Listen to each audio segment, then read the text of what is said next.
What's up, everybody? Welcome to another episode of the Soapbox. I'm Judius Pinkston, your host and your urban historian. And remember to like and subscribe if you like what you hear. Get this message out to as many people as possible. That is what we hope for, and that is what we're doing. I'm stepping up on the soapbox. Let's get into it.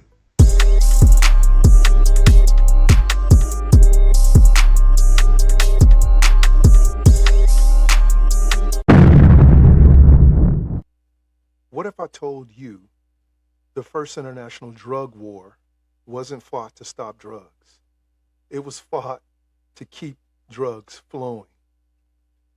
The conflict began when the Qing dynasty seized British opium to halt widespread addiction and silver outflow. Britain retaliated with superior naval power. They were the strongest navy in the world at the time. And they forced the Chinese to sign the Treaty of Nanking or Nanjing.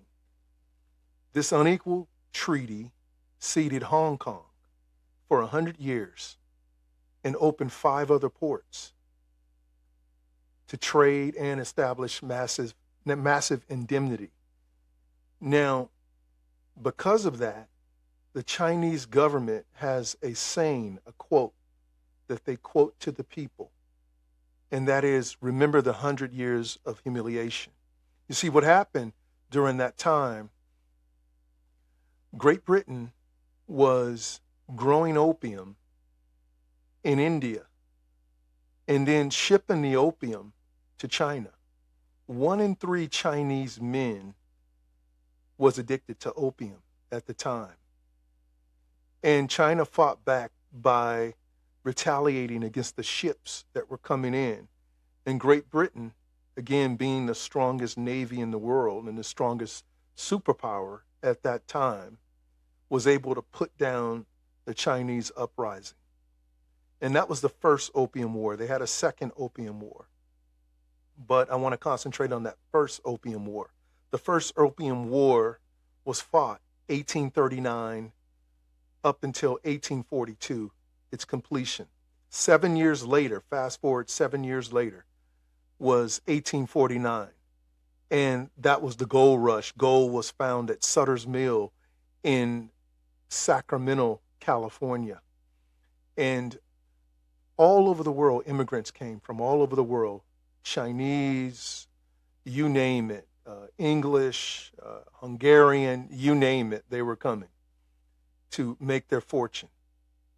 The Chinese began to understand that people like their cooking, they like their food. And so there was more to be made with cooking food than panning and looking for gold, because most of the time they had claim jumpers take their claim on gold mines anyhow. So that didn't work out for them.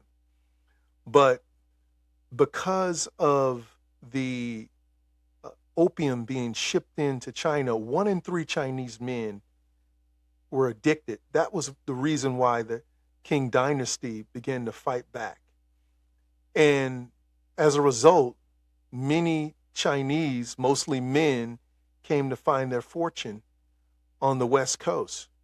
And because of that, they were addicted because of the fact they had major opium problems back in China. Many of those men were addicted to opium. And when they got over here, they faced discrimination. And that discrimination came about through the Chinese Exclusion Act. They put a moratorium, a 10-year moratorium on the immigration of Chinese into America. And the Chinese, as many of us know, were instrumental in building the railroads. But there was a moratorium against the Chinese. They couldn't buy land. There was widespread discrimination against the Chinese. And one of the reasons that the Americans were saying that they discriminated against the Chinese, they didn't say they discriminated, but they had a moratorium and they had the Exclusion Act, was they stated that Chinese men were luring white women into opium dens and getting them strung out or addicted on opium, which, whether it was true or not, that was the reason for the exclusion. That was the only reason that they needed. So, fast forward again to back to Southeast Asia, Vietnam in particular. Opium had spread all over Asia because of the British. And the Vietnam War broke out. The Vietnam War sent a massive amount of Americans over to Vietnam. My dad was in the Navy and went to Vietnam, and then subsequently went back and came back home and went back to Vietnam after being drafted into the Army. And he spent quite a bit of time in Vietnam. The young men in America were coming back addicted to opium. And the reason why they were coming back addicted to opium is because Vietnam was full of drugs, was full of opium because of the British. And they were coming back addicted. And the American government responded by saying that anyone that used opium in Southeast Asia during that time, if they were a veteran, they had to get on methadone in order to qualify for their VA benefits. And so if they had kicked the habit, they had to get back on methadone. And that, as you may or may not know, is a clinical form of opium, which it all breaks down in the bloodstream into morphine. And so they had to get back on that in order to get their VA benefits, which is terrible, a terrible idea.